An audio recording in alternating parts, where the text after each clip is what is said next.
Okay, guys, I think I'm online. Can you see me? If you are able to see me, then let me know. If you are able to see me or hear me, please let me know. Yeah, I think I'm online. I can hear myself. Good morning, guys. Shivendra Chess is here. Okay, Anish is here. Great. Sudhir is also here today. Aryan is here. Hello, everyone. Okay. Okay. Sudhir means I think is it Swarali? I think it's Swarali, maybe.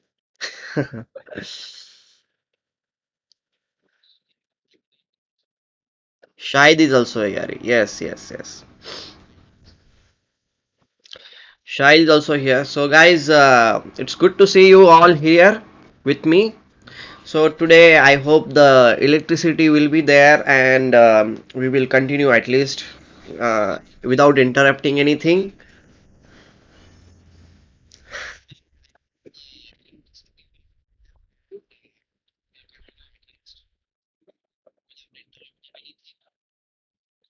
So, let's start with our today's session and let's see. So, yesterday we started with some tactics. Today also we will solve some tactics. Okay.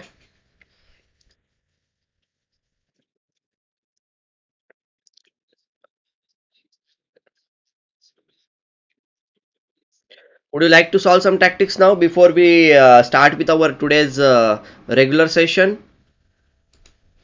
We reached almost 440 something. Vaibhav, morning. Good morning, Vaibhav.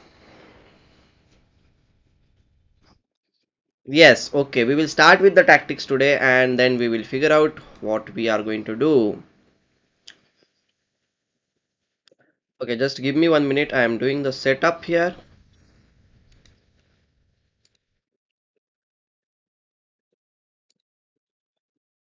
Okay,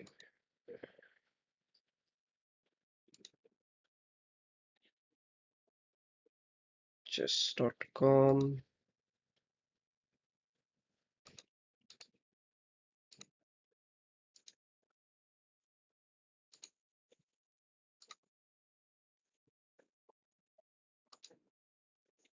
Can you see the board or no? Yeah, yeah. Just 1 minute. It's okay.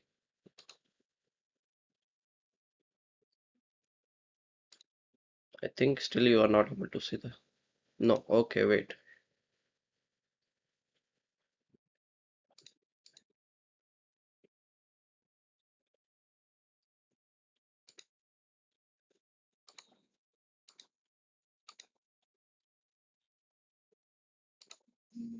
Trying to do the settings, but exactly it's not coming.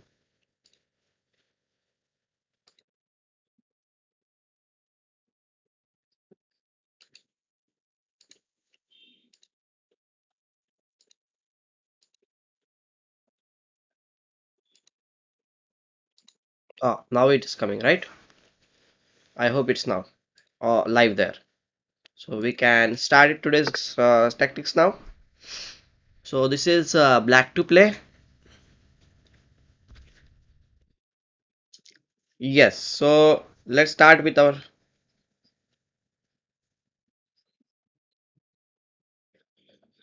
Which move will you play? Guys, you can see in the downside corner that it is black to play. You can always look at it, who is on the move and everything. Okay.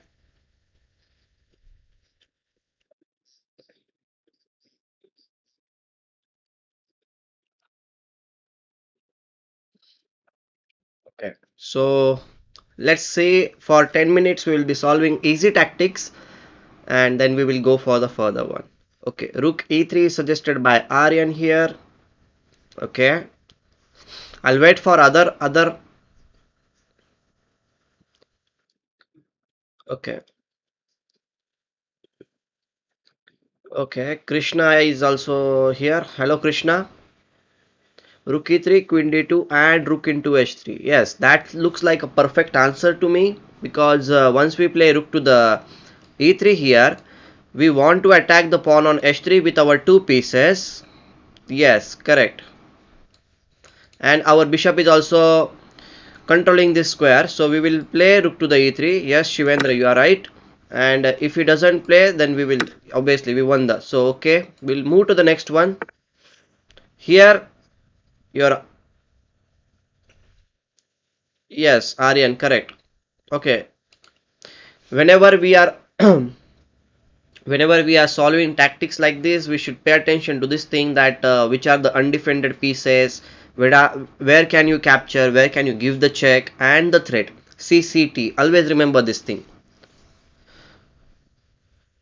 Okay, Aryan, you want to give bishop to the b5 check. I completely understand, but instead of that, can't you think like okay, maybe okay, bishop to the b5 is the Krishna.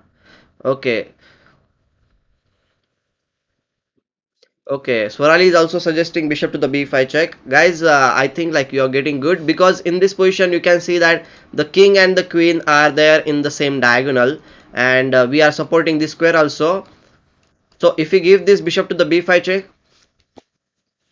very good, very good. You will be winning the queen in this case and with the bishop to the b5 check, we'll capture here and we will be queen up. That's good, very good. It's a good move by you. And now we saw this thing also, we want to promote the pawn, right? Here our pawn has already reached to the 7th rank and our other pawn is on the 5th rank, but you should be careful that your opponent is also going to play this pawn and he is going to queen in just two moves. So you need to figure out how will you use your pawns in this position. It is black to play, what will you do?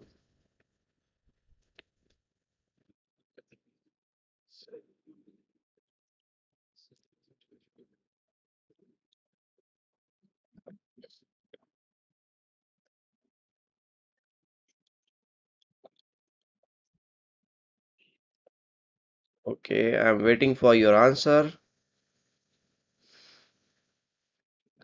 Shahid, you are also right about that answer. How will you use your pawn? That is the thing. And I will tell you that in the end game, the king is a very important piece. You should not forget about your king. Okay, king e3, then b7, then absolutely f3, and on the next move we will be queening the pawn. Very good.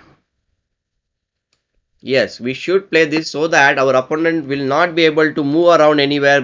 This both the squares will be under your control, and that's why you will be able to win the game because you can see that these squares are in our control. So if you push the pawn, we will also push the pawn. He will queen, and now we will push, and it is a check and mate because he doesn't have any squares to move around. Okay, so let's go to the next one. It is white to play in this position. What will you play? Yes, Varali, you are right. Sudhir, Divya is also here. Hello, Divya.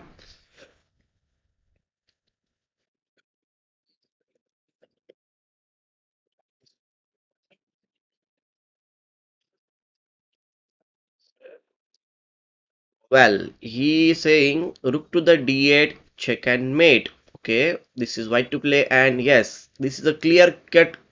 Yes, this is the pure example of back rank checkmate. As the king is not having any squares to move around, we can give this check and it will be a mate. Okay, this was a very easy one. Yes, Swarali, Shahid, Krishna, Shivendra, Aryan, you all are correct about this thing. We'll go to the next one now. I think that next one is also easy for you because it is again going to be a checkmate, but not in one move, maybe two moves. So let's see whether you can find it out.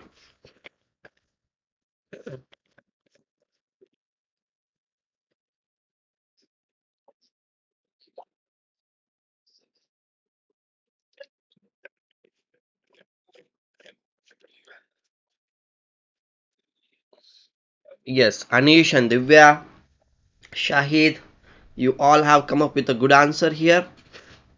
Correct. Knight e7 we should play here. Aryan, you are also right, because once you give the check, he cannot come out here on this file, and that's why we can give this check and it will be a check and mate. Very good. Okay, we are going to solve two more puzzles maybe, and after that we will continue. Means we will start with our today's topic. Okay. Yes, Krishna, I know. We were solving puzzles. No, but today, I before the like starting the topic, I always try to solve some easy tactics so that you will be like warmed up. This is a good warm up. I will suggest you one thing, guys. Whenever you are going to play any game, okay, whenever you are going to play any game, before that, always try to solve 5 to 10 minutes of tactics, easy tactics, because it is from my own practice I have realized that when we are little bit warmed up, when we are tactically alert, then we will not make any kind of mistakes in the initial phase of the game. That's why before the games, I'm talking about real tournaments, okay, not online tournaments. For the real tournaments, follow this thing: before your games, solve 5 to 10 minutes of easy tactics, okay.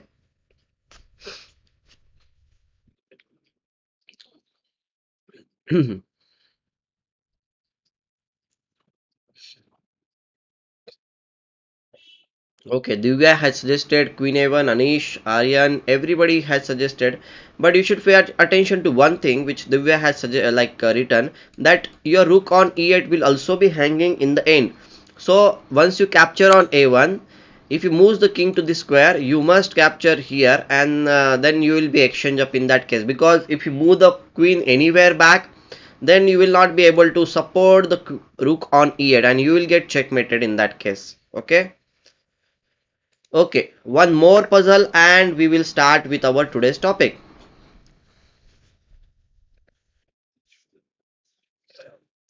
So it is black to play. Shahid, yes, correct. Which move will you play?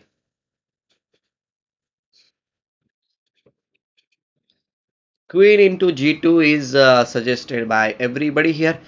Yes, it is quite good because this is a battery in this case, and we will just play Queen into G2 and it's a mate. Well, guys, congratulations, we have crossed 500 rating now. Slowly and gradually we are improving. That is a good thing. So let's see what we are going to see today, and the game which I really like. Okay, I really like one game, and we are going to look at that game today. Means we are going to look at three games basically.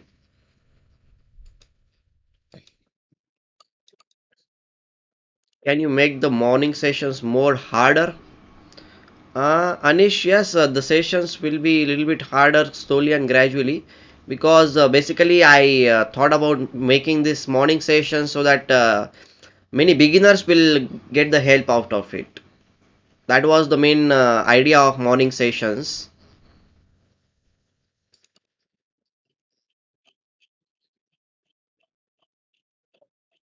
Okay.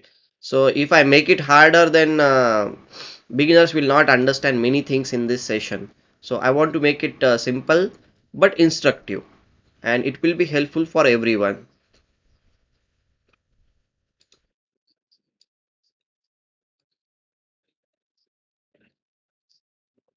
Okay.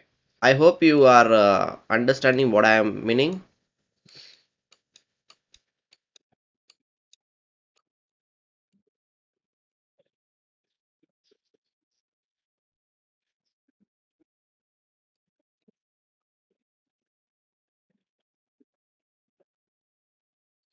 Okay, so are you ready to look at the game now?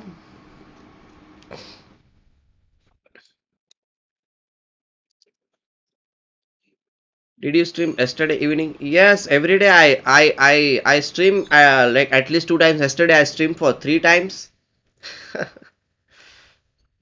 Okay, let's look at the game now, and then we will see important concept. The game I have already analyzed in my one of the videos, but still I like this game because it is very instructive. In initial phase of the game, what happens is like we always try to or it's our general tendency to grab as much material as possible. Okay, and that is a very like bad thing. If you are always going to grab the material, then it is not going to help you. So what you should be there, like you should be careful while capturing the material. If you are just blindly going to capture the material, then obviously you might end up in a very bad position. So the next example which we are going to see is the perfect example of why we should not be capturing too much of material. Okay,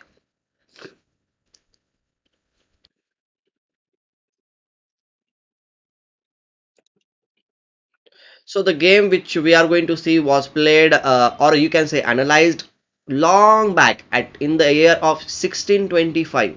Okay, means how many years back, can you calculate and tell me? 1625. This is a quiz for you until I set up the board for you. Let's see how much good you are in maths.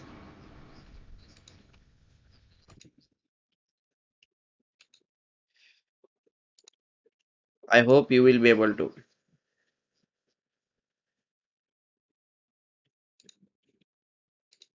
395. Yes, guys, you're right about this thing. 395 years ago, this game was played, and the player who analyzed this game was Greco. He was considered one of the best players of that era, especially in the European circuit. Okay, very good, guys. You are right about this thing. So the game started with e4, and the topic of this game is like you can say like the don't be greedy in the initial phase, or you can say the game.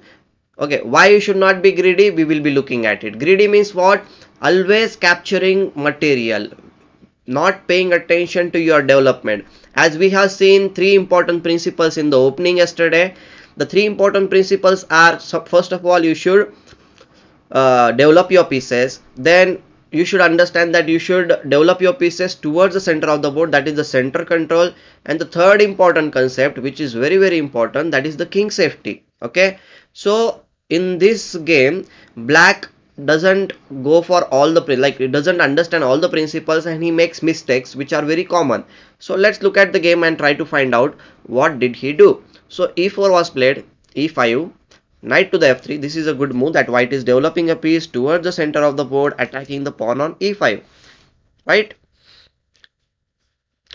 Knight to the c6 was played. Then white played bishop to the c4. Obviously, as we have seen yesterday, that the pawn on f7 and the pawn on f2 are potential weaknesses in the initial state. So black also played bishop to the c5 and white played c3. So, okay, I have a different question for you. Why do you think white has played c3 move? You need to write down and tell me, okay? Okay, moves are not visible.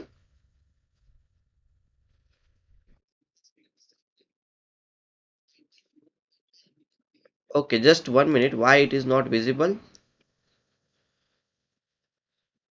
1 minute, 1 minute, guys. Sorry.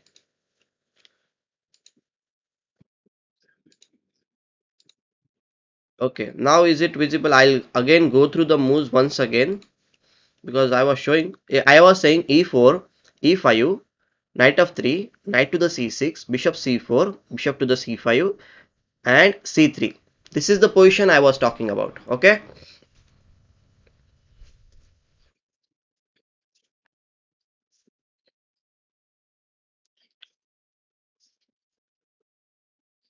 And here my question was like, why do you think that c3 is played in this position? What might be white's idea? Why is he playing c3 move? Can you tell me?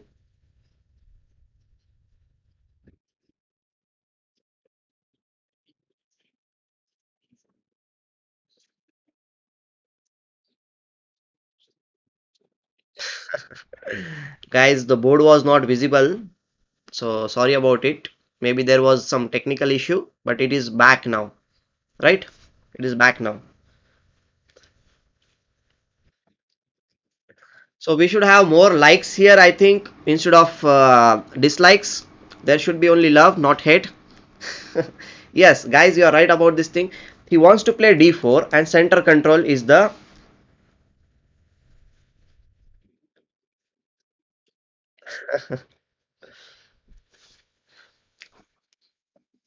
Yes, d4 should be played here in this position. That is white's idea. He wants to control the center with his pawns. That is the main idea. So that's why he played. Black played knight to the f6. Yeah, knight f6 was played by black here in this position, and white played d4. That was his idea. So here black played e into d4, c into d4. Now his bishop is being attacked. So that's why in this position he decided to, okay, black has many options. He can play bishop b6, bishop e7, or bishop to the b4. So my question for you is like, which move will you play here?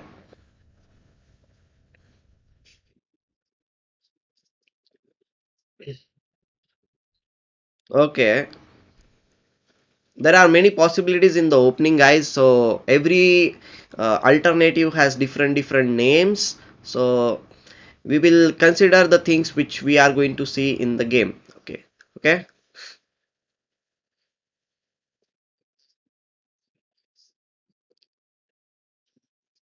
Okay, you guys want to play bishop to the b4, and the kid story with Ane wants to play bishop to the b6. Other two are dubious. Okay, well, Swarali also wants to play bishop to the b4, and black player also played bishop to the b4 in this test because he wants to give a check.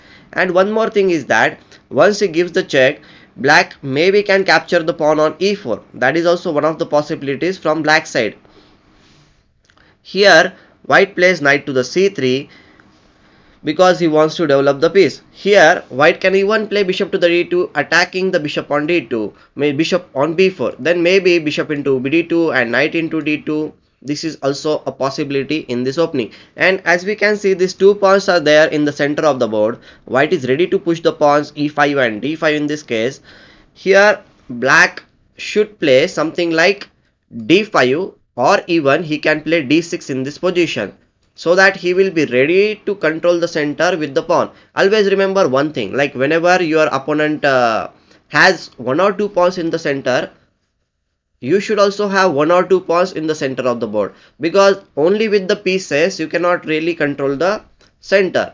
Pawns should be there in the center. That is very important. Okay, means at least one pawn should be there to tackle your opponent's strong center. Okay.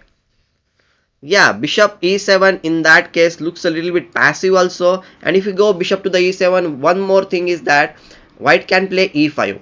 And as I am saying, like, we should have at least one pawn in the center of the board. This is the main reason, because if you don't have any pawn in the center of the board, then once you play e5, then the knight is being attacked, so knight must move somewhere, and there are no satisfactory squares for the knight. And once the knight moves, let's suppose, to the other square anywhere, knight to the g4, the knight is being very badly placed here. We can again attack it h3. The knight will go back to the h6 square.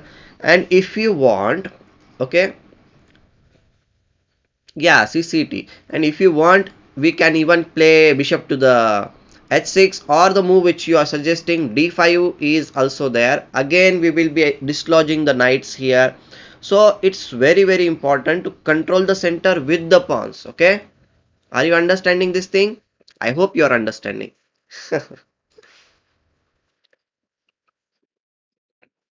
Okay, black played bishop to the b4 in this position, and white played knight to the c3. And here in this position, after knight to the c3, black played knight into e4. Until now it is okay. The knight on c3 is pinned, so he is like he cannot really capture on e4. That's why black is playing knight to the e4, capturing the pawn. And here in this position, white decided to play castles. You can see this thing that white is following one very important principle in the opening, that is, he is developing his pieces quite quickly, and he has safeguarded also his king on the king side. So these are the two important things which black is not doing actually, but white is adopting this thing. But what black has done until now, he has played his pieces, okay, he has captured the pawn, that is also okay, but now he makes the wrong decision. So my question for you is like, what will you play from black side here in this position? Which move will you play from black side?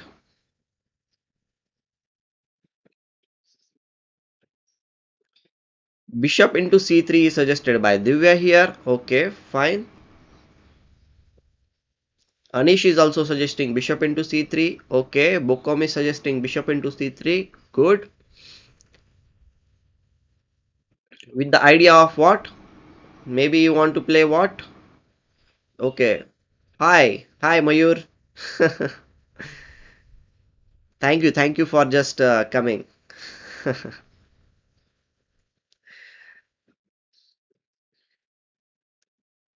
Knight into c3 is suggested by Divya. Okay, we have two different moves here in this position. Most probably you guys have suggested bishop into c3, and I have got one more suggestion, that is knight into c3 in this case. Okay, okay, okay. First thing which you have suggested, we will think about it. Okay, bishop into c3 is suggested by everyone. Okay, so here after bishop into c3, I think b into c3 if you play, then black really cannot play knight into c3. That is one thing we should understand. Can you tell me why knight into c3 is not a good move in this position?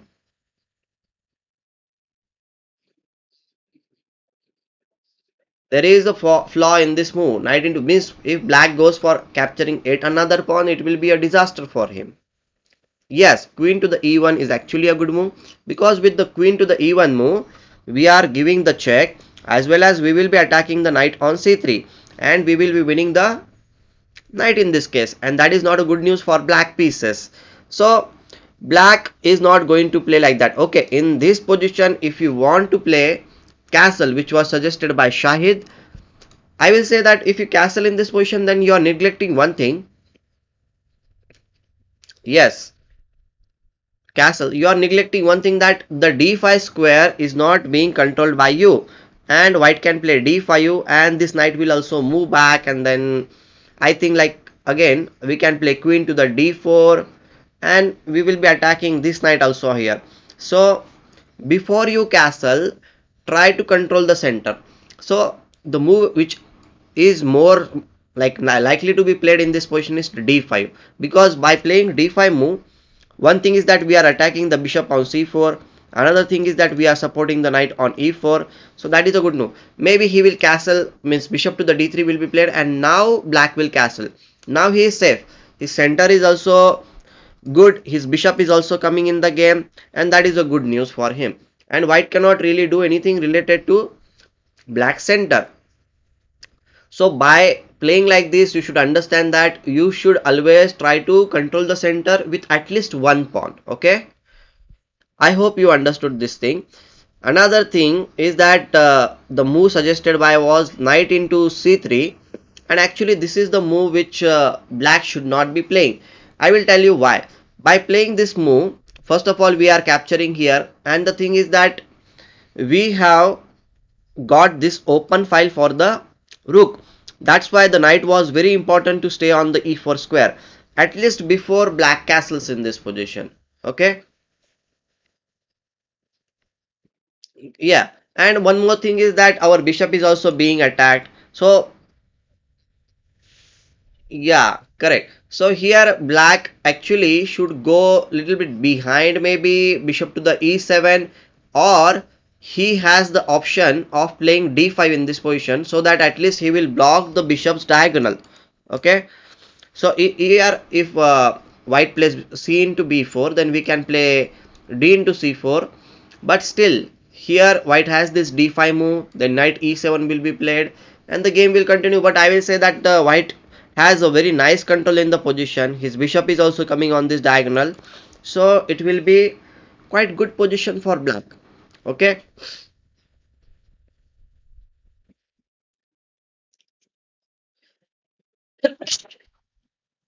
sorry, sorry. But after this move, black was a little bit greedy. What do you think he played?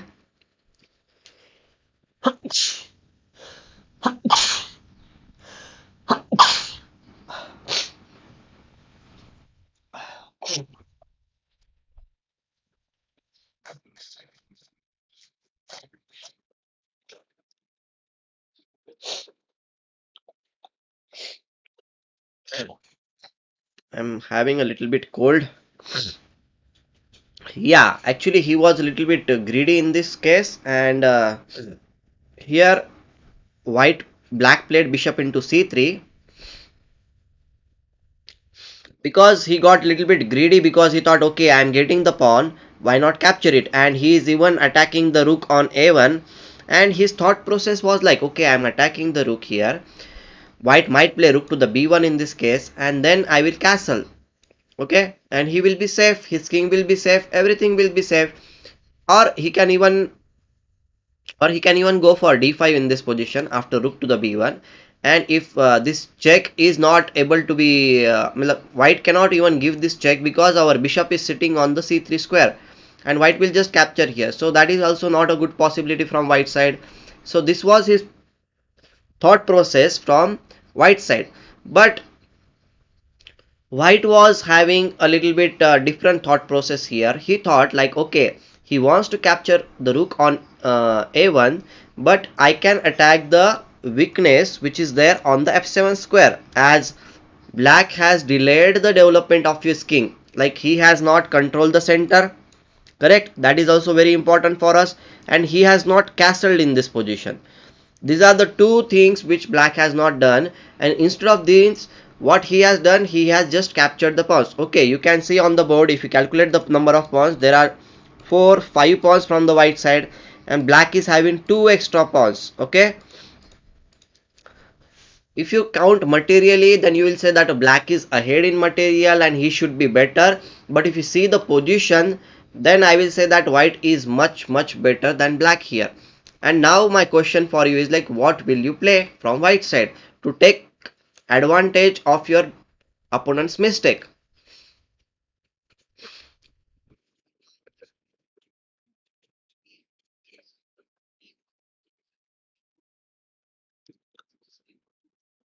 Which move will you play? Yes, bishop into f7 is a possibility if you want to recover the material quickly. King into f7 and queen b3 check, and then if you place d5 something, we can capture the. But in this case, you will be recovering one pawn, and black will be able to play rook to the e8, and artificially he will castle because he will run away in the king g8 and maybe king to the h8, and black will still be one pawn up in this position. I think there is a better alternative which you guys are suggesting me, that is queen to the b3. Actually, queen b3 is a very good alternative, because now with bishop and queen we are attacking the pawn on f7. And one more thing I would like to tell you, when bishop and queen are standing on the same diagonal, it is called as the battery. Okay, battery in chess.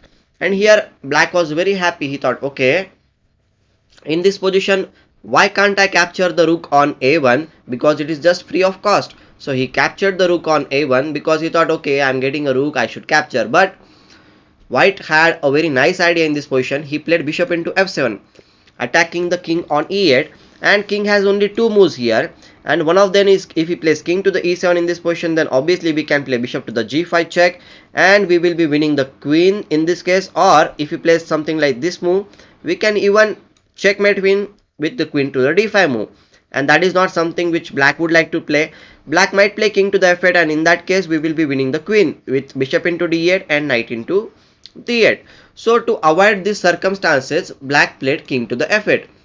But here also, as we know that developing a piece on each and every move, that is our motto.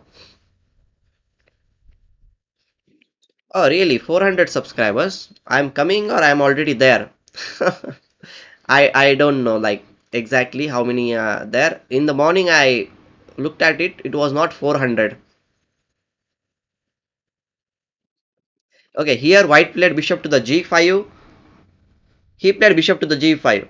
Okay, because now the queen is being attacked, queen doesn't have any squares to move around, so black has only one way to save his queen, that is knight to the e7. And okay, you can say that black has defended the position, he is rook up, he is several pawns up. Then what to do in this position? Which move will you play guys here? Will you capture the bishop on a1 with rook into a1, or will you play some other move? My question for you is like this.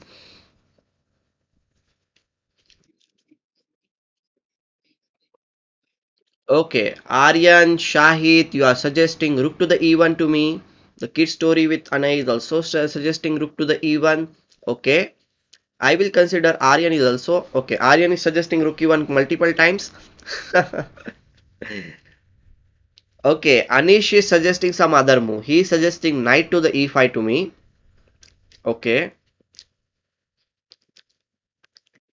okay. I will say that rook e1 is a good move. There is nothing wrong in playing this move, because now you will be getting back the queen with bishop into e7 and rook into e7. But in that case, if you play like that, then I will say like, okay, you can definitely play that move. There is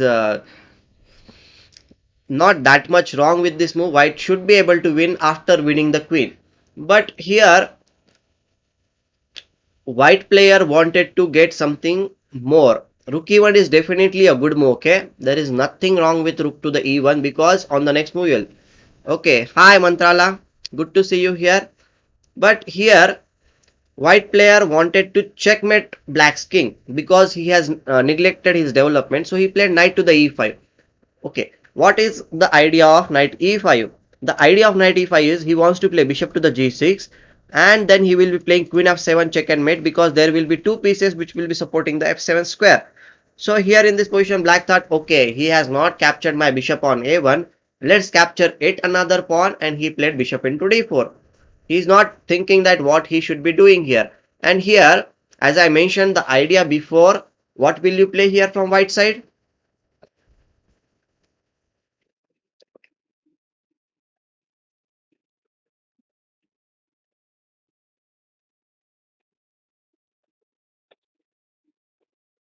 Which move will you play? Come on, I just told you about the idea.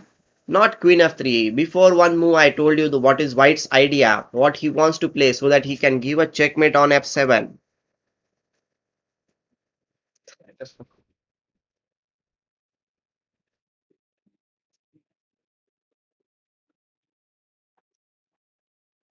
Yes, correct. Bishop to the g6 should be played here, because if you play h into g6, then we will be checkmating with queen to the yeah, bishop h5 is also there possible. The main idea is to go for queen to the f7 check and mate, because our knight is still there on the e5 square and it is supporting the f7 square. So we should play bishop g6 or maybe bishop to the h5. So he played bishop to the g6, and to stop this check and mate, black played d5 in this position. He is not allowing queen to come here, but white is not going to stop here. White decided to give yet another check with queen of 3 check. And now if the king moves to the g8 square, then obviously we will be able to play queen to the f7 and it's a check and mate. And one more thing, understand this thing, that in this position whenever black plays knight to the f5, we can just capture the queen on g5 and we will be complete queen up plus. Still black's king is very badly placed. He is about to get checkmated at any moment. Okay. Okay, in this position, black decided to play bishop to the f5 because he doesn't want to move the knight. Okay, future GM. Okay, 399. That's cool, guys. Thank you for supporting the channel. Keep supporting my channel, because I would like to have uh, yeah, G4 you are saying, but I will say that instead of playing G4, but we can just play bishop into f5 in this position. Still, if he plays knight into f5, we can still capture the queen on d8. So that is not something which is good for black. So here in this position, black thought, okay, I will play bishop into e5 so that I can come bishop to the f6. Okay. So here in this position, which move will you play?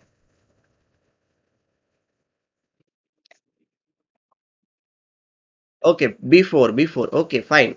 But now as we are in this position, which move will you play from white side? It is almost getting checkmated, and you need to use your two bishops plus queen to checkmate our black's king. And if you look at the position, you can see that black has so many extra pieces or pawns in this position. Okay, bishop g6 is suggested by Shivendra here. Bishop g6 is suggested. Okay, but I will say that bishop to the g6 is a mistake.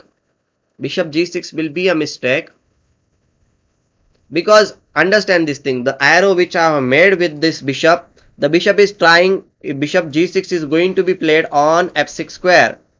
Okay, okay, bishop e6 is also your suggestion. Okay, first of all, understand why bishop g6 is a mistake in this position. If you play bishop to the g6, then as I mentioned earlier, we will be playing bishop f6, and if you play bishop into f6, then here in this position, if black captures on f6, then obviously we will be checkmating after queen f6, king g8, and queen to the f7 check and mate. But the thing is that black is not forced to capture on f6 square. He will be playing h into g6, and now there is no checkmate. Suddenly the position has changed, and it's very difficult. Maybe you can draw the game by playing bishop into e7, king into e7, and rook to the e1, king d8, and then white must go for the perpetual check, because we don't have pieces to checkmate our black's king. Okay, so we need to be very precise in calculating. So bishop g6 is not working, so white must play bishop to the e6 in this position, and here you are controlling this square also, your bishop is also not being attacked, and white is about to get checkmate. Okay, means black is about to get checkmated, so he played bishop to the f6, bishop into f6, and if he captures here on f6, then we can play queen into f6. If king e8, then queen f7 check and mate. Yes, Shahid, you are right about this thing. And if he doesn't capture on f6, my question for you is like, if he plays king to the e8, how will you play in this position? Which move will you play? Because we should always consider different options from our opponent. So which move will you play from white side here?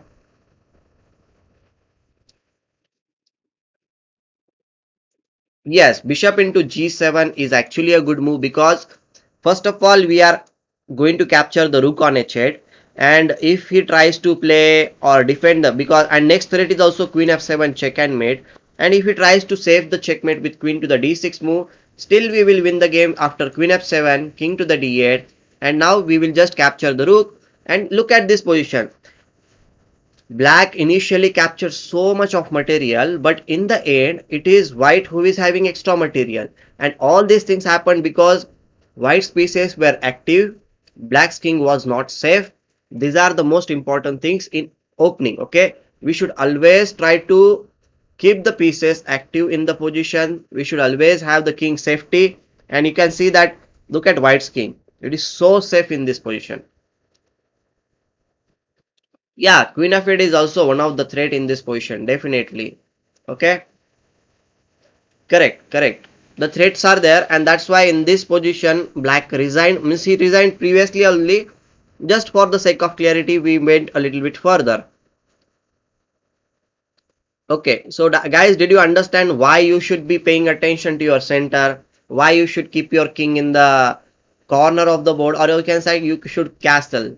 Okay, if you are understood, then we will go to the next game now. Did you understand it?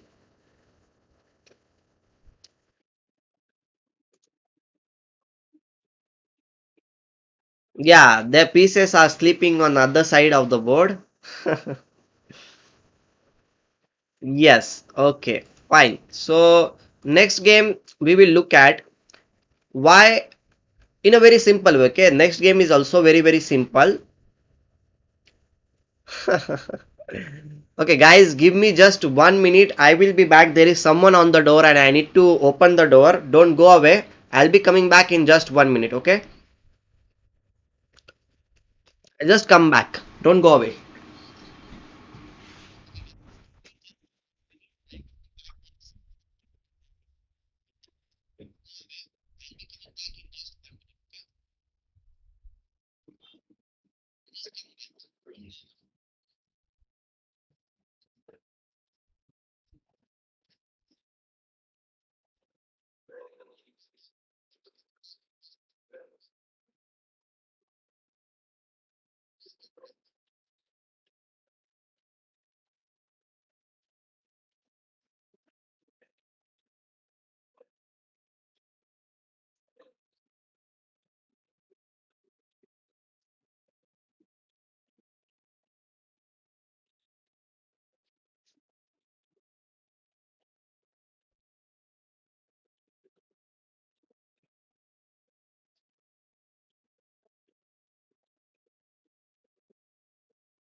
Okay, I'm back now.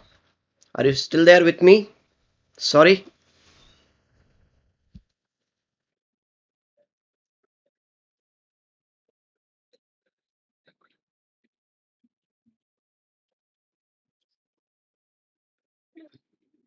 Okay, fine.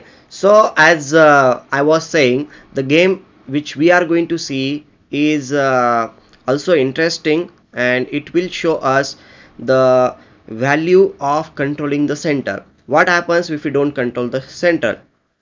Really,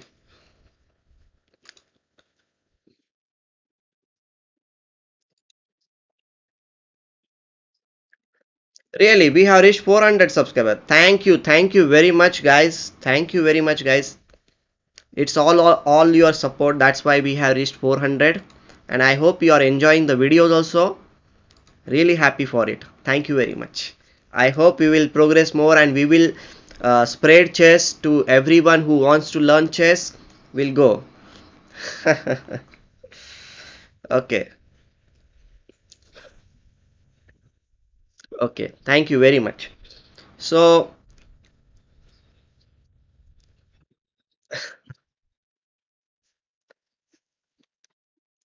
okay, fine. So let's see what is happening in this board. Can you see the move which I have played on the board? 400. Okay. Okay, we will celebrate it more once it will the videos also spread. So white started with e4 in this position. Okay, thank you guys, thank you very much. Yes, e4 was played, and black played e5, knight to the f3, knight to the c6, and bishop to the c4, bishop to the c5, and c3. This is exactly like the previous game which we have seen, but there is something different in this position. Okay, I'll show you further. Then black played knight to the f6, d4, e into d4, c into d4, bishop to the b4 in this position, and exactly like it is happening just like the before. And here knight to the c3 was played, and the previous game we saw that black played knight into e4 in this position, and as the game went by he played castle, and here I suggested, and you also suggested this thing, that we should play bishop into c3, b into c3, and d5. Okay, because if you control the center with the pawn and the piece, that will be a good thing for you, and if white goes back with bishop to the d3, we can castle and our king will be safe. That is the idea. But what happened is, like, in this game black did not pay attention to the center, and he thought, okay, first of all I should just safeguard my king. But going with just safeguarding your king is not good. First we should follow the steps. The steps are like, first of all you should develop your pieces, obviously, then you should be able to control the center. That is the second step, and once your center control is there, then only you should go for the king safety. And here what black did, he did not follow the step, he just played castle thinking that okay, now my king is safe, I can play. But he is missing something, that these two knights are there on f6 and c6, and that's why the moves like d5 and e5 are there in the position which are possible. So my question for you is, like, which move will you play? Will you play d5 or e5? I'll tell you, both the moves are possible here, nothing wrong with both the moves. It is just your choice. Just tell me what will be your choice.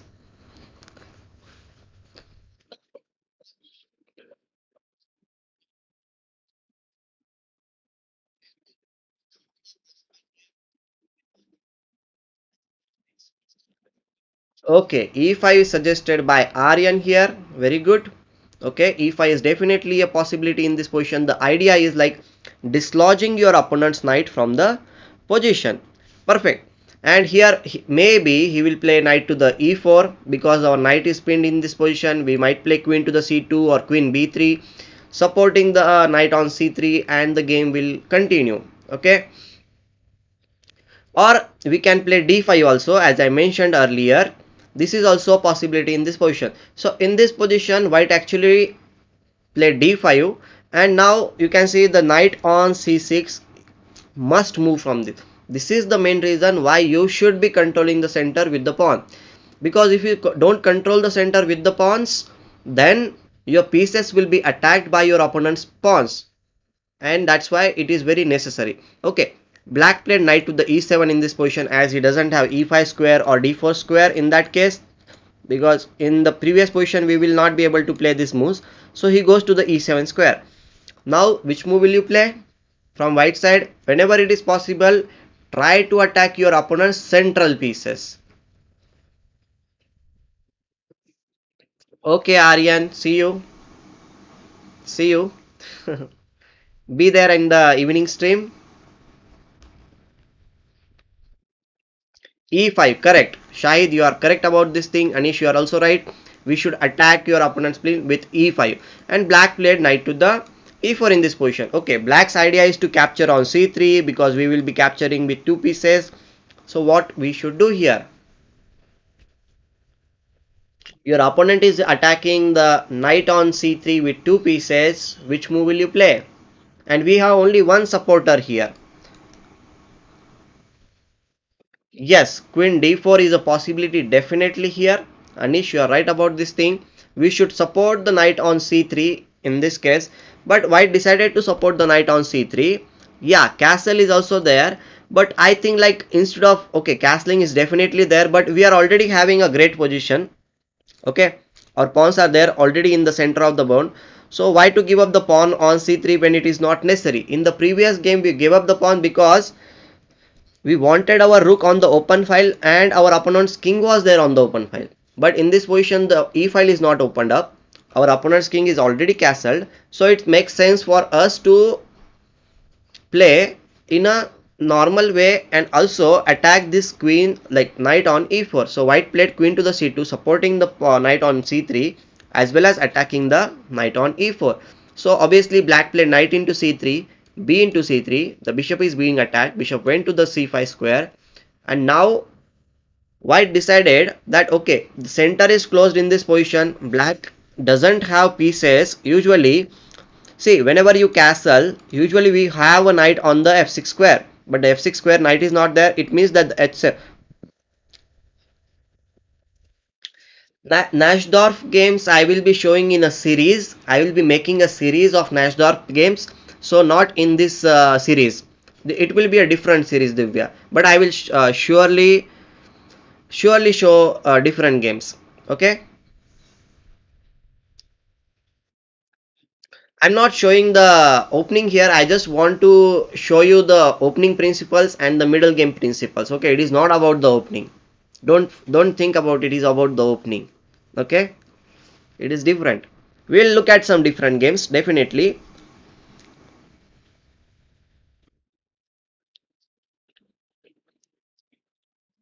So don't pay attention to opening in this case. Here the h7 pawn is a weakness and we know that whenever the knight is not there, the h7 pawn becomes a little bit weak, and white decided to attack the h7 pawn with knight g5.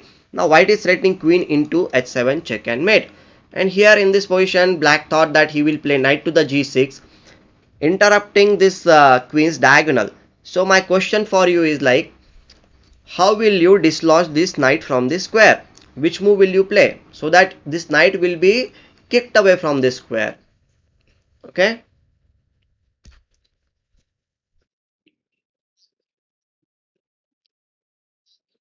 Yes, correct. Divya, you are right about this thing. White should play h4 with the idea of playing h5. And once the knight is attacked, if he moves anywhere, then we will be able to play queen into h7 check and mate. Yes, correct. You are also right about this Warali. So black played h6. He also thought, okay, I will also attack the knight on g5 in this case, but here white played a very amazing move. Can you find out what white must have played here in this position? It is a difficult move, I will say, so take your time to find out white's good move in this position. Okay, means it is not any sacrifice. Okay guys, I am telling you, it is not any sacrifice. It is not any sacrifice. It is just a silent move, but it is a really good move. It has a plan of action behind the move. And as I was telling in previous sessions also, whenever we are playing any move, we should have a plan, a reason, an idea, or some kind of a logic behind the move. We should not just play move just because we felt like playing. We should have some kind of idea behind the move. Okay, I'm repeating this thing so that you will remember. Many a times it happens that we play the moves without any planning, without any idea, we just play the moves.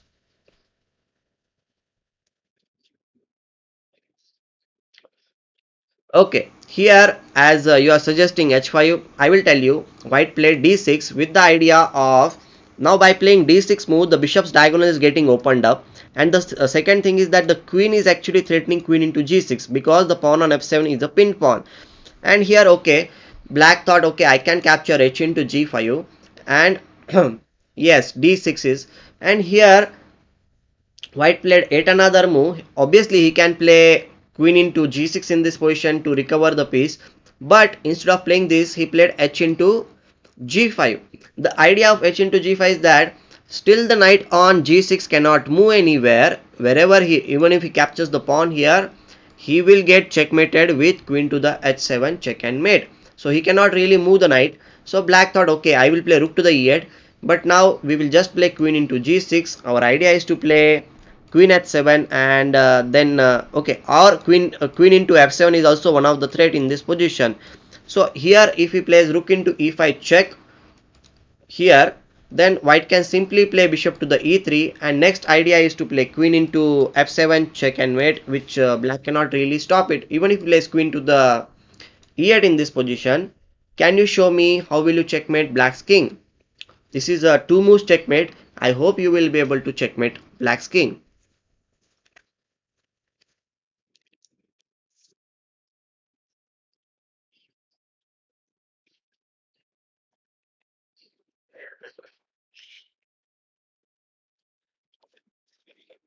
Which move will you play?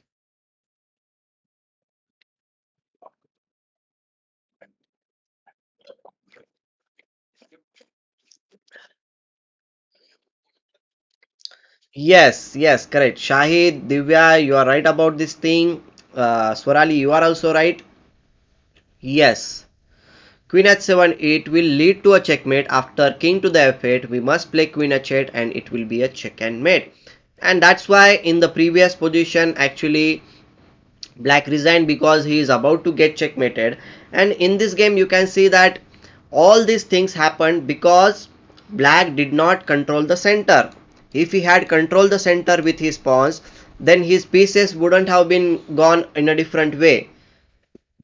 Because of d5 move, e5 move which happened in the game, these two moves, the knights which were pretty decently placed on f6 and c6, they had to move back. Okay, if you want to keep the pieces in the center of the board, control the center with the pawns. Okay, okay, let's look at some different game now, and it will be much more interesting, I will say.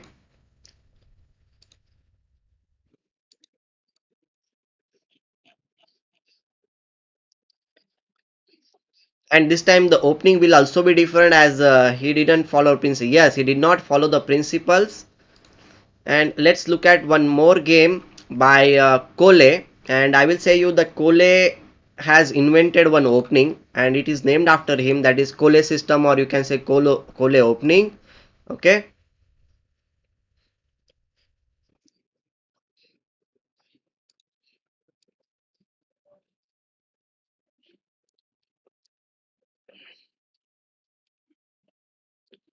So let's look at the game and try to understand the basic openings, also like basic setup of Cole system. And here he started with d4. Cole system starts with d4 move. Okay, until now we saw e4 games, but now we'll see the d4 game also. So d5 was played here.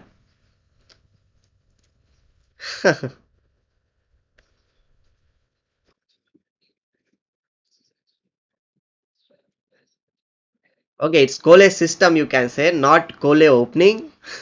But I'm just saying like Cole system is there. It starts with d4, d5, knight to the f3, knight to the f6, and white plays e3. Okay, means I am telling the name so that you will remember it in much more easier way.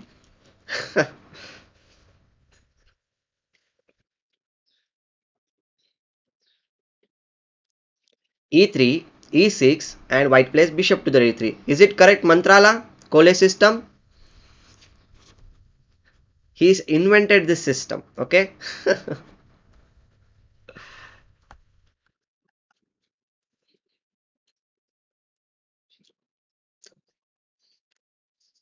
Okay, I hope it is correct. Black played c5, and now the usually white player usually plays c4. Okay, and if you play c4, then it is not Cole system. Cole devised a plan that I will control the center with d4, c e3 and c3 move. The idea of Cole system is like the center will be closed a little bit for some time, but after some preparation, okay, after some preparation, we'll see how he is going to prepare. He will be taking a break in the center with e4 move, but before that, before playing c4 or e4 move, he is going to prepare for the position. He is going to safeguard his king, and then only he will go for the breakthrough. So here black played knight to the c6, and knight bd2 is played by white piece. And here Kole is threatening e4 in the future, but he is not going to hurry. What he will do, black also played bishop e7. Look at, black is also center control is there, the knights are also developed, bishop is also developed, so everything is perfect from both the sides. White is also developing his pieces, and he is also controlling the central things. Now it's time to castle, so that your king will be safe on the one side of the board. Okay, really.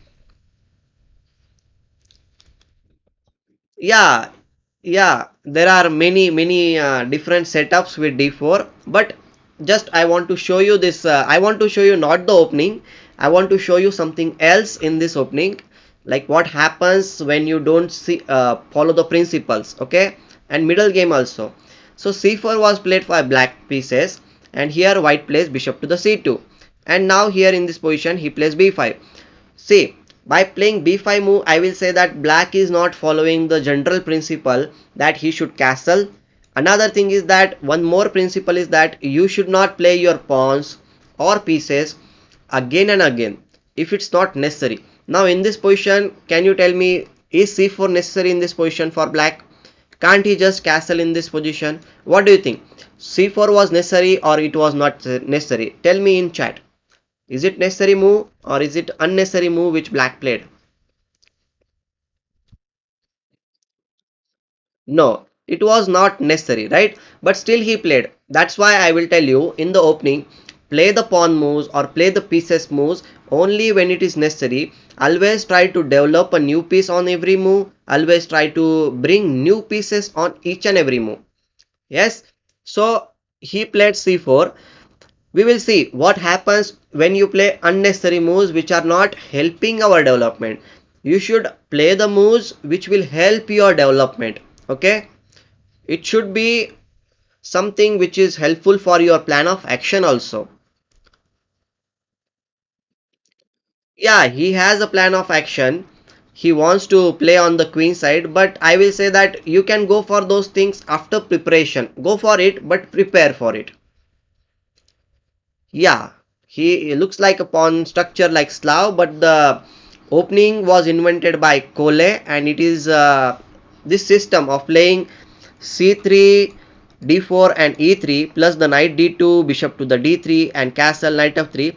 This system of playing with white pieces is named after Cole, and it is called as Cole system. Okay. Yes, he always goes for e4 breakthrough. Most of the time, I'll say 70 or 80% of the times, white goes for the e4 breakthrough. Yes. Yes, yes. Krishna, we have crossed 400 subscribers. Okay, black played b5 and it's now for us to time for e4. Now I will tell you why you should break in the center. First of all, you should break in the center only when you are prepared. Okay, this is the very important concept in any opening, not just this opening, but in any opening. If you want to open up the position, make sure that your pieces are ready for it. If your pieces are not ready, then opening up the position will help your opponent. It will not help you, because if the position is open, let's suppose we are playing in a garden. Okay, the garden is very big, and who will benefit if the garden is very big? The people who have more people are there, then only you can enjoy, because when the garden is very big, we should have more number of people so that we can enjoy it more. Okay, if we are if your people, like if you are playing or if your friends are very limited, let's suppose two or three, then we can play in your backyard or in your house or something like that. Why do you need to go? So whenever you are going into the big ground, you can say that the opening of the position, we should have pieces ready to participate in the game. Okay. Yeah, there are plenty of openings, guys. Shahid, here, white, I will, we will stick to this game. I will answer your other things also. Black played d into e4, knight into e4, and finally black castled in this one. This is actually a good move. I really like this move, that black is going for the castle and he's safeguarding his king. Okay, now white should develop his pieces. So white played queen to the e2, developing a piece on e2. Another thing is that this bishop, whenever it moves out, maybe g5, f4 or e3 square, the rooks will be connected. The rooks can come in the game very quickly. Okay, so we should go step by step. So he plays bishop to the b7. The thing is that once you play bishop to the b7, black is also developing a piece on this diagonal. And here in this position, white played a very tricky move. Okay, white played knight f g5. By playing knight f g5, what is he threatening? Yes, correct, correct. The threat is knight into f6, and then another thing is that we are going to capture on h7 also. Let's suppose black plays something like a6 move. Okay, he plays something like this move, then we will be capturing on f6, then bishop into f6, and we can capture knight into h7 or bishop into h7 also. Both moves are possible for us, and black will not be having any good position in that case. So we should understand the threat. And yesterday only I told you one thing, that how to understand the threat. If you want to understand your opponent's threat, no, Greek gift sacrifice is different. I'll just tell you how to understand the threat. So to understand the threat, one very simple method is there. Okay, very simple, that in your mind, okay, or you can say that in your imagination, think that your opponent is on the move, like he is going to play, and think, ask yourself, if my opponent is going to play in this position, what will he play? If you ask this question to yourself, then you will understand, okay, if he is on the move, then it's like just pass on the move to your opponent, and then you will realize, okay, he wants to play knight into f6, and then he wants to capture on h7. That is his threat. So whenever you want to understand the threat, pass on the move to your opponent in your mind, and then only go forward. Okay. Yes, correct, correct, Anish, correct, you are absolutely right about this thing. Black thought, okay, I will support the pawn on h7 by playing h6, and here white played knight into f6, bishop into f6, and now he played queen to the e4, and black doesn't have time to capture the knight on g5 because there is a checkmate on h7 square. Okay, and this is the main reason why you should open up the position, because as I mentioned earlier, white has multiple pieces which are ready to participate in the game. Oh really, thanks Anish. But it will grow slowly and gradually by all the people. I think it will grow slowly and gradually. Once people will like the videos, they will like the content, it will grow slowly and gradually. I'm not worried about it. The main thing is that people should enjoy it, people should get benefit from it. I hope you are enjoying also, and you are learning something from the videos. Okay.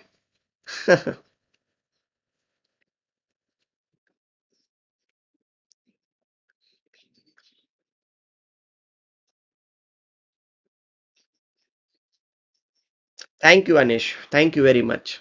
Okay, so here black played g6, and can you tell me which move will you play from white side? Your knight is being attacked, but I'll tell you this is the case of overload. The pawn on f7, it is doing two things, or you can say two works at the same time. He is supporting the pawn on e6 as well as it is supporting the pawn on g6. So what will you do? Whenever you know this thing, that when you are overloaded, you cannot handle two things at the same time. You should be some kind of overload, or you can say multiple tasking can be done only by our mother, I will say, because she is very good at it. But the pawns are very poor, they are not going to do that thing on the chessboard. It doesn't happen.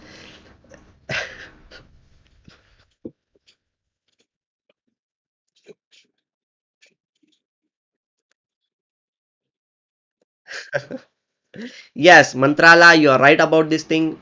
We should capture knight into e6 because if black captures f into e6 in this case, then we will give the check with queen into g6 and we will open up the position of our black's king. And one more thing I would like to say that black's pieces are there on the queen side. They are not participating in the defense of the black's king. So it's very important. We can see the bishops are here. This both the bishops are there. Our queen is there. So we have three pieces which are attacking black's king, and black has only, you can say, the bishop which is defending. So always try to have more number of attackers compared to more number of defenders. Okay. Okay, Aryan is back. Thanks for coming back, Aryan. Bishop to the g7 is played by black because he doesn't have any other option. If he plays king to the h8, then queen h7 is a check and mate. So he plays bishop to the g7 to support, or you can say prevent the checkmate. But white plays queen to the h7, king to the f7, and now white plays bishop to the g6 check. Now if he plays king to the e7, obviously we can capture the bishop on g7, and if he plays this move, then we will again capture the piece here, and white will be completely piece up, plus he will be having extra pawns, and we should be able to win this game slowly and gradually. Okay, so here in this position black played king to the f6, and now I'll ask you which move will you play. It is a difficult move, but still I want you to. Yes, Anish. Yes, Anish, you are right about that thing. King f6, king f7, bishop into h6 was also a possibility. Definitely, bishop h6 is a possibility. I am not denying it, but maybe black can play queen to the f6 in that case, and he will get the pieces to defend his king side. So don't allow your opponent's pieces to participate in the defense. That is the main thing. And on the next move, we will be threatening rook to the h8 also. Our queen will be a little bit uncomfortable in that case. So bishop h6, even though it's a possibility, it is not that good because your opponent pieces will be there ready to come in the game. Did you understand this thing, Anish? I hope you understood this thing.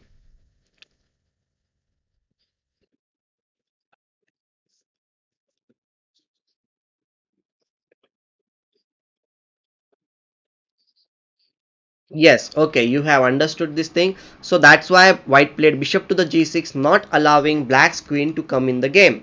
Okay, so here, as I mentioned earlier, king to the e6, if you play, then we can capture queen into g7, followed by queen into b7 is there.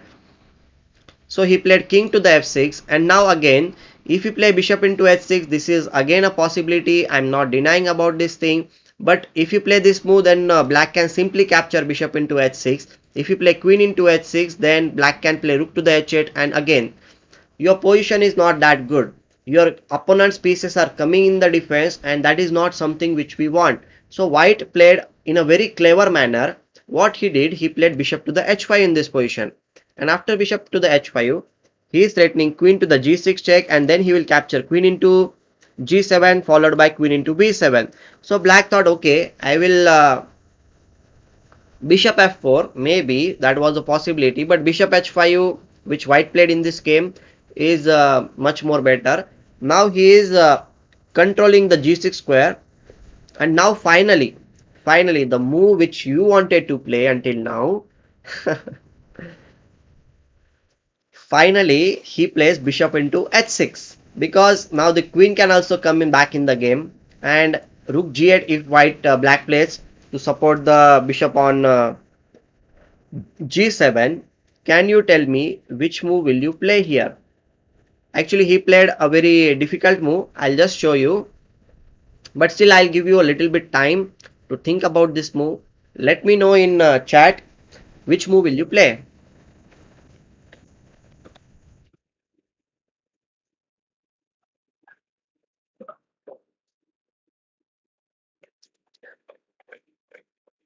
Yes, bishop into g7 is a possibility in this position. Rook into g7 and queen h6. But in that case, he will defend the position with rook g6. And if we capture bishop into g6, knight into g6, he will still have some pieces to defend, I will say. And your rooks are not there in the game still now. But okay, I will say that white is having extra material, means extra pawns on the king side, so he should be able to win, but it will take a lot of time. Okay, it will take a lot of time, so he did not go for bishop into g7.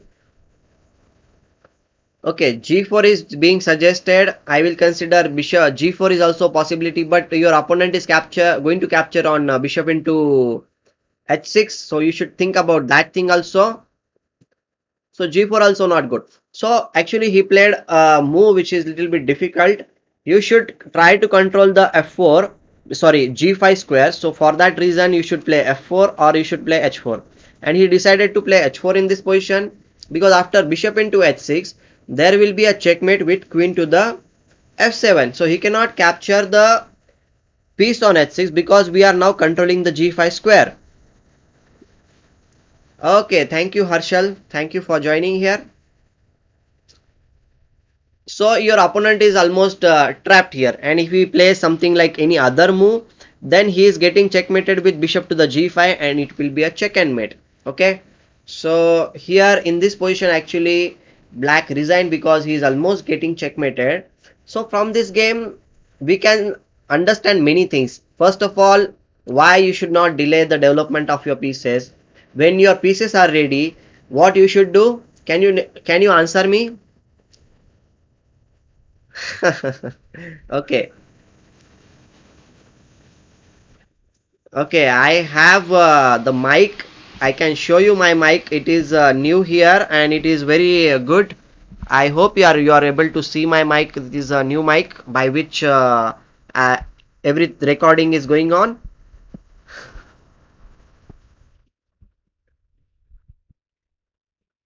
This is just the headphone by which I am listening, but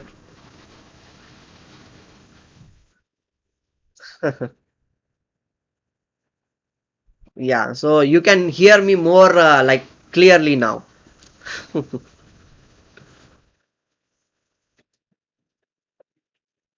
Okay, thank you guys. Yesterday I got it, so now I am enjoying with it. Yeah, थोड़े बहुत खर्चे to improve the quality of the video or the audio quality also, you can say it is necessary. It's necessary. I hope my voice is much more clear now, and I don't need to do extra settings for it. I just need to keep it there and the audio quality will be good. Yes, so going back to the game which we were looking at.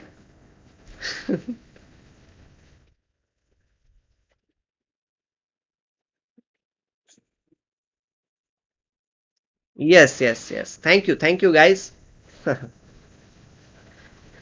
So from this game, as we were talking about, by opening up the center, we will be able to bring out our pieces. So open the center only when your pieces are ready. Okay. As I mentioned, by giving you some other example, like in the playground, if you want to go and play, we should have all our friends. Then only you will be able to enjoy in the playground. Because if you don't have your friends around you, then if you go into the playground, it's more like a little bit boring, right? Oh, nice. Swarali, you also. Do you sing, Swarali? Do you sing?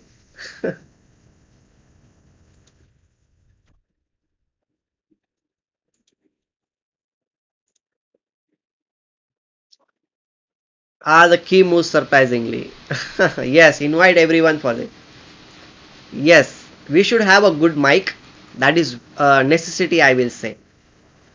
Okay, now we will see one last game in today's stream and then we will end the game, end the stream. So, would you like to see the last game, which was an interesting game, one attacking game? Would you like to see one last game? Okay, Mauno mic. Yes, yes, Mauno mic is also good. Okay, let's look at the game. And I will tell you, the game which we are going to see was played by one of the greatest players of past history. His name was Blackburn, and he even played a match against our first world chess champion. That is, match means a series of games, okay, not just one game, a series of games against William Stennis. Okay. Okay, just for the sake of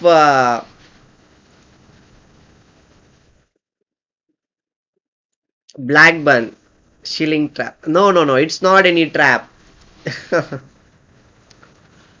In this, you ask us every move. Okay, okay. I will try to ask you maximum moves I can ask you.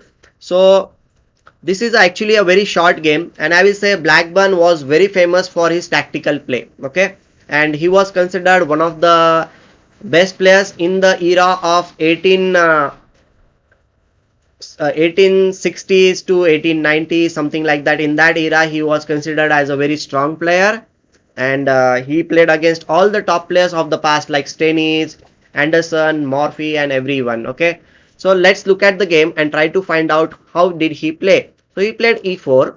Black player was blankered. He played e5, and can you guess the move here? What do you think Blackburn played? As I mentioned earlier, Blackburn was a player who used to play in a very attacking manner, and at that time one famous opening was there. I don't remember, but I always keep on reading the books, and on my table always there is some book is there. Nowadays I am reading. I have bought a series of books. That the series of book is like my great predecessor series. You can see it here. This is the first part. I have read it quite perfectly, and you can see the condition is also a little bit bad because okay, I read it many times. Means many games I have seen, and there are four or five parts are there. I have four parts of this my great predecessors, which is written by Gary Kasparov.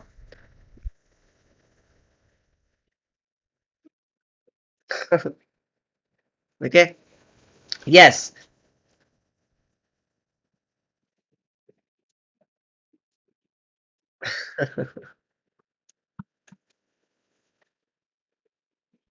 Am I there, guys, or am I disconnected?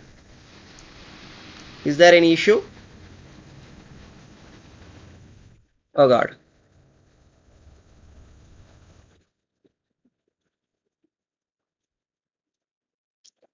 I think I'm back. I was a little bit disconnected earlier. Okay, nice. Anish, you also have those books. That's cool. So F4 is suggested by you guys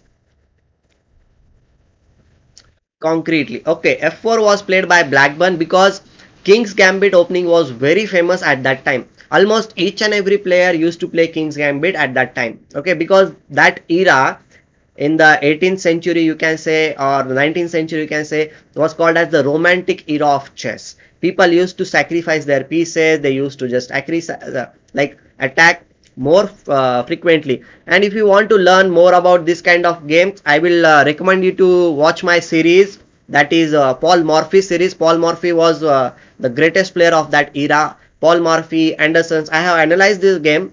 There are at least 10 games which I have analyzed. You can go to my section of best games of Paul Morphy and you will understand many things about that era. Okay. No, no, no, no.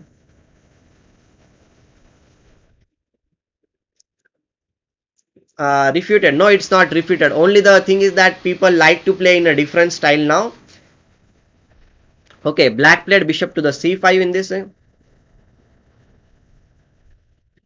Bishop to the c5 was played. Knight to the c3 is played. Black played knight to the c6. And here white played knight to the f3. And finally he captured the pawn on f4.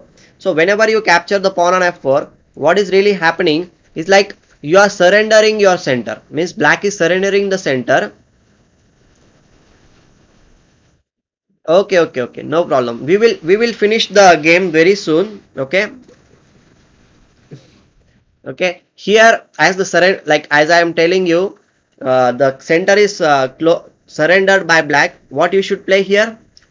Which move will you play from white side? It is quite obvious, right? We should control the center. So I will ask you, which move will you play here? Yes, Shahid, it is King's Gambit.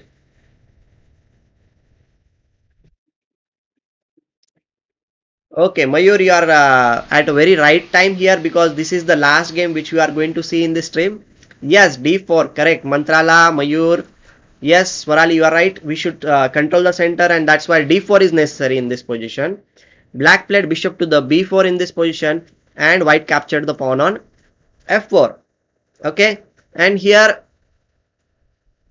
black played d5, which is also a good move. He also wants to put the pawn in the center of the board. Plus he is opening up his bishop. That is a good thing. And here white decided to have a pawn in the center by playing e5 because he doesn't want to disturb the center, because e5 and d4 are very important pawns. Black played bishop into c3, b into c3, and then he played bishop to the e6. Here it's time to develop our king side. So where will you put this bishop on f1? My question for you is there are three possibilities: bishop e2, bishop d3, or bishop to the b5. Which move will you prefer?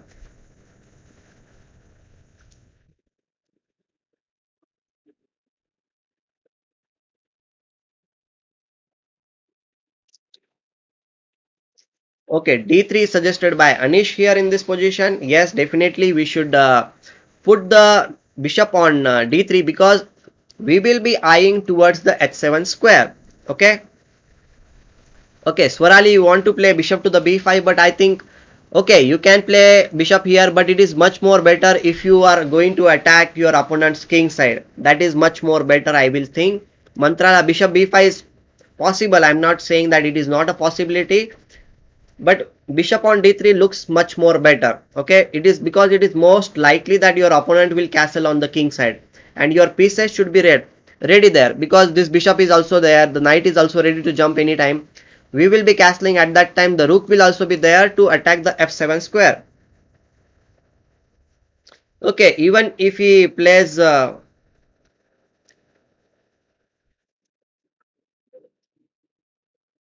see, Mantrala, I will tell you, like you should play your pieces, but before playing your same piece again and again, which is already developed, you should not play that piece only because we want to play.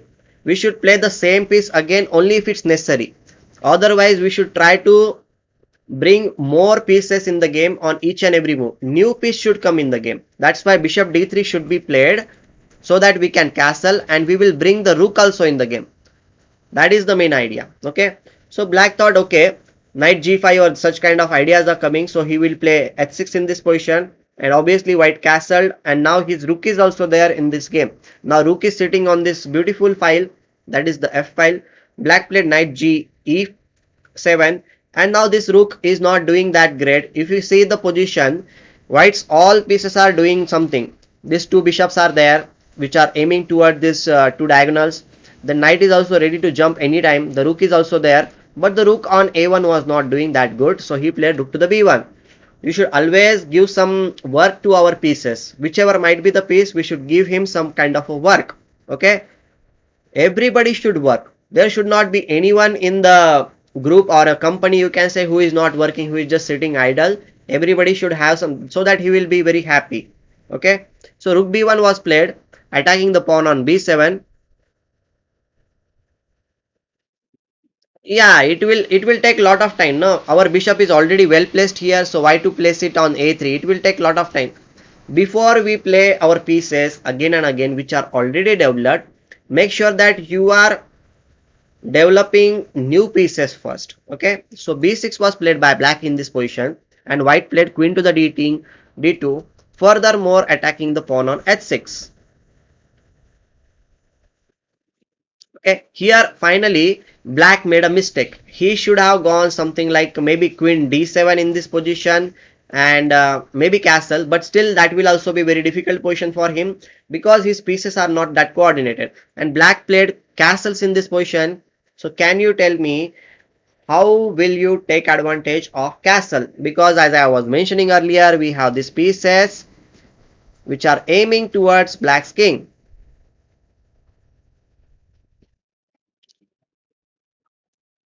How will you take advantage of it? If piece doesn't work, you will lose the game. Mantrala statement. Wow, that's a cool statement, Mantrala. I like it. If your money doesn't work, it loses its value. If your pieces doesn't work, you lose the game. Yeah, perfectly said. We should make all the pieces should work. Yes, Anish, you are right about this thing. We should play bishop into h6, because we are ready in this position. Once the position of the black king gets opened up, we will be winning the game quite convincingly. Now we are threatening queen to the h7 check and mate. So black played knight to the g6, and now tell me which move will you play?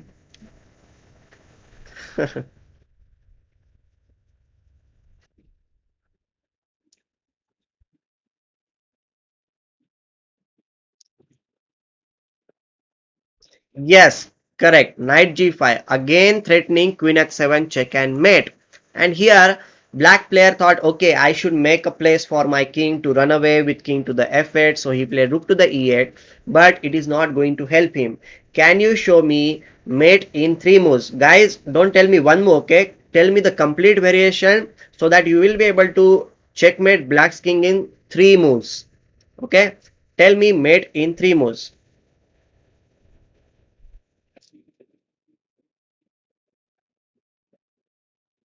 I'm waiting for your good answer. I know you guys are quite good at it. You will find the checkmate. Okay, Anish has come up with the variation. He's suggesting queen h7. But still, I'll give time to other people also to write down. And after that, we will look at the variation. Okay. This is the last variation which we are going to see. And after that, we will stop the class. If you have any questions, let me ask. I will answer all the questions which you have. Okay. Okay, Mayur has also said he doesn't want to write. He's saying above variation. Correct, correct, correct.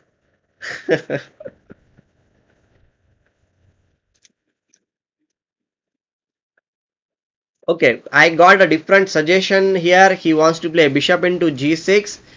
Maybe a possibility here and then queen h7 check and mate. Yeah, that is also there. Or first of all, we can play queen h7, king f8, and then we can play knight e6 check.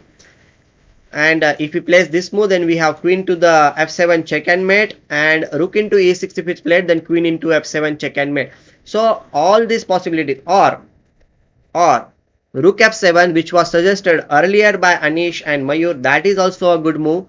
After rook into f7, the king is not having any squares, and we are attacking the rook on f7 with two pieces. So after bishop into f7, queen into f7, it is a check and mate. Yes, correct, guys. You are absolutely right about this thing, and this is the way Blackburn won in a very nice fashion. It was a very clear-cut example of what happens when your pieces are ready, what happens if your opponent has not developed properly, and when he is not having good number of defenders around his king.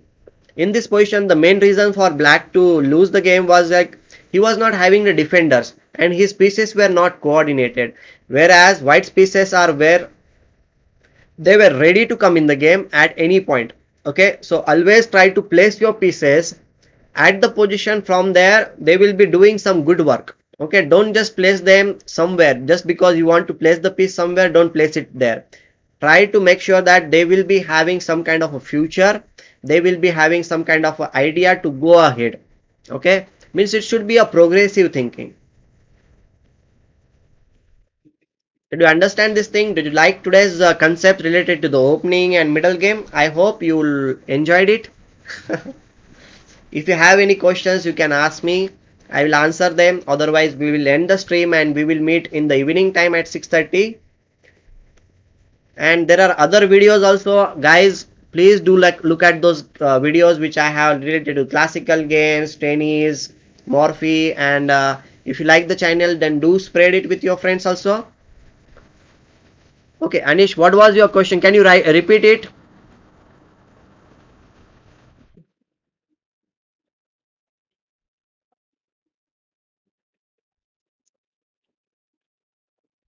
Can you repeat the question? Yeah, I use OBS. OBS I use. OBS is the easiest software which is free also. I use OBS. If you are granted a wish, which player you would like to bring from past and look how he played against current players? Well, I would like to see uh, two players. I will say Paul Murphy and Bobby Fischer, because Bobby Fischer just left the chess prematurely, and I feel like if he was there, he was alive or something like that, then he would have given a very tough time to now players. And Paul Morphy was also a genius, but he also left the chess very early. So if Paul Morphy was there, then I would really love to see him how he was going to play. Okay, Spassky is the suggestion of Vaibhav. That's cool. And many people say like Capablanca was a player who used to play like a machine, just like the way now Carlson plays. He hardly makes mistakes.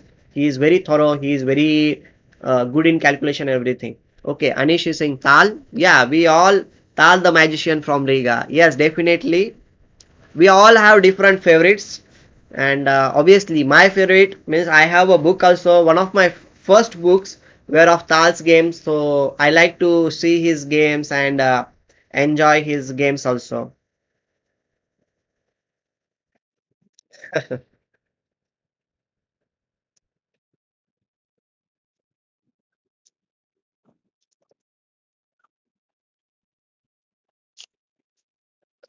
Okay, guys, so sometimes I am finding good moves but missing the correct move order. How can I overcome it?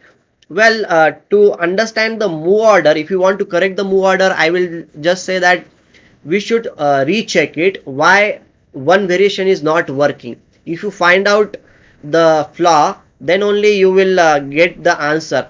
For that thing, I will say that backward method is important. Like you should see one idea, whatever your idea is, how to implement it, we should check it out. And maybe that idea doesn't work out in some variation, then you should find the reason why it is not working, and then you should find out, okay, this is the reason, so I need to change this one, and then you will get the right move order, I will say. Basically we, okay, mainly because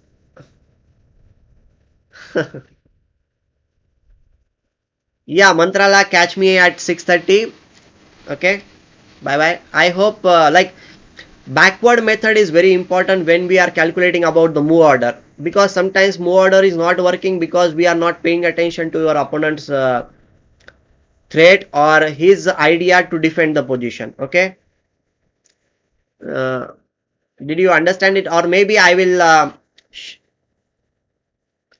thank you, thank you, thank you, Vaibhav. Okay, so see you guys in the evening time at 6:30. Till that time, I will try to upload more videos in between, maybe one more video. Thank you very much. See you in the evening time. Goodbye.